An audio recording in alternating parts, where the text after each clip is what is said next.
Thanks for meeting me here, right here. I'm Nathan, you're you, and be sure to click the bell so you can stay up to date whenever we release exclusive content right here on YouTube, and be sure to subscribe. We're talking right now about how does processing death become easier for funeral professionals? No. And yes. I'll say yes first. Yes, because it helps us realize in the funeral profession, people who are surrounded by death all the time, it reminds us of our mortality. It reminds us that, yes, you are going to die. We think it's this voluntary thing. We pay for things and treatments to be and stay young, and we pay for supplements and workout regimens to stay young and fit, and we want to live to be the age Moses was. Yes, because in the funeral profession, surrounding yourself and reminding yourself, it allows us to have this perspective to understand that we're going to go one day. And maybe, hopefully, because of that, it gives us a more positive perspective and insight. No, because it doesn't. I don't think, generally speaking, it does give most in the profession a positive. I think the profession has a tendency to help with creating negative because we're around death all the time. It's just this catch-22. Processing death is very hard when we're on the other side of the table. Funeral professionals are the arrangers, and they're the ones that when a stranger's family calls, they're home run. You know, they're the most compassionate, considerate, competent of people. Whenever it's our own, their own, it's a lot more difficult, generally speaking. At least it had been for me.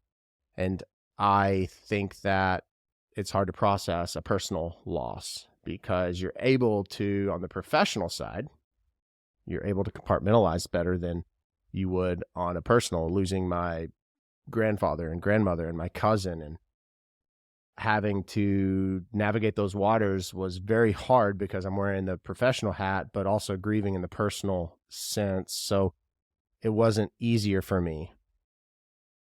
Nothing years before those deaths prepared me for those personal deaths. Professionals in the funeral profession have a very tough job. The backpack that I talk about a lot just fills and fills and fills and fills and fills. And then one day it all just spills out and rocks fall on your toes and legs and bruise you up.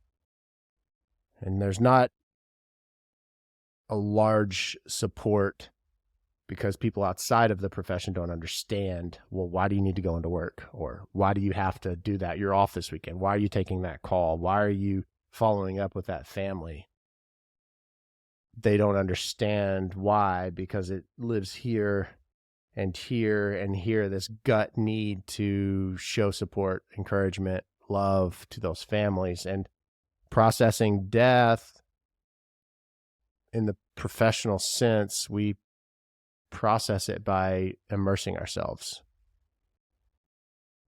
Yes, immersion in death. I think to an extent, funeral professionals get comfortable in the grief. They know how to navigate those tumultuous waters. If there's not turmoil and chaos and sadness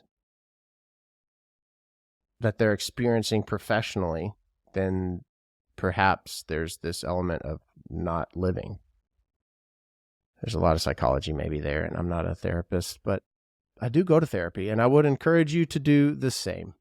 And I think that's a perfect cherry to put on top of this video. Let me know in the comments, do you think if you're in the funeral profession that the profession helps us navigate death better?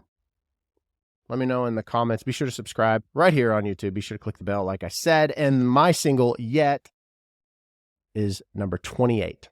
28 at radio. It's a true story. Check it out yourself. Stream it. Share it. Watch the video right here. And that's all she wrote.